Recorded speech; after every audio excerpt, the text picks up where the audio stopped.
sampaikan sekali lagi hanya tertutup untuk keluarga besar oleh kekuatan etika politik dan kebenaran di dalam. Kurang lebihnya mohon maaf, akan dengan mengucapkan syukur kehadirat Tuhan Yang Maha Kuasa.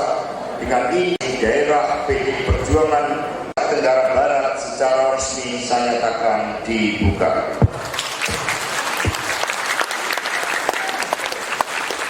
Saya akhiri dengan pantun nurani. Hadirkan politik penuh budi pekerti.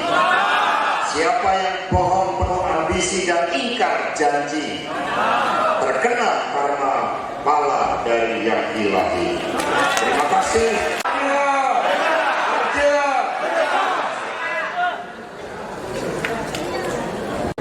Saudara-saudara sekalian, setelah ini Pak Sekjen akan konferensi pers. Tempatnya sudah disiapkan Pak. Jadi berdasarkan konstitusi, capres dan cawapres diusung partai politik atau gabungan partai politik, dan PD Perjuangan, P3 Perindo Hanura sudah mengusung Pak Ganjar dan Prof. Mahfud MD.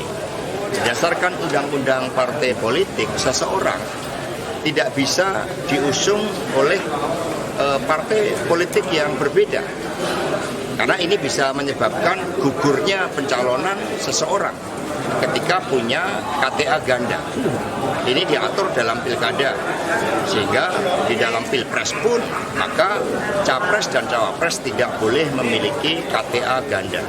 Nah, karena saya juga sudah menerima telepon dari Mas Erlangga saat itu, Ketua Umum Golkar, bahwa Mas Gibran ini dikuningkan, digolkarkan, maka ya otomatis Mas Gibran karena mencalonkan bersama Bapak Prabowo sudah tidak menjadi bagian dari keluarga PDI Perjuangan. Artinya dipecat, Pak? Ya, suratnya sudah dikirimkan, ya artinya etika politik harus dipenuhi. Artinya Mas Gibran yang sudah pamit melalui Mbak Puan, yaitu artinya pamit untuk dicalonkan dengan Partai Gerindra dan Partai Golkar. Apa kesulitan dari PDIP dalam memecatnya? Oh, nggak ada kesulitan. Ya, kita melihat bahwa inilah politik itu berbicara tentang etika. Publik dan rakyat yang menyuarakan itu. Jadi di atas partai itu ada rakyat. Pak, kalau dia masih memegang KTA itu artinya secara resmi dia masih PDIP kan, Pak? Oh tidak, karena kalau secara resmi PD Perjuangan, Mas Gibran tidak bisa dicalonkan oleh Partai Golkar. Itu ketentuan konstitusi kita, kecuali mau dilakukan perubahan lagi.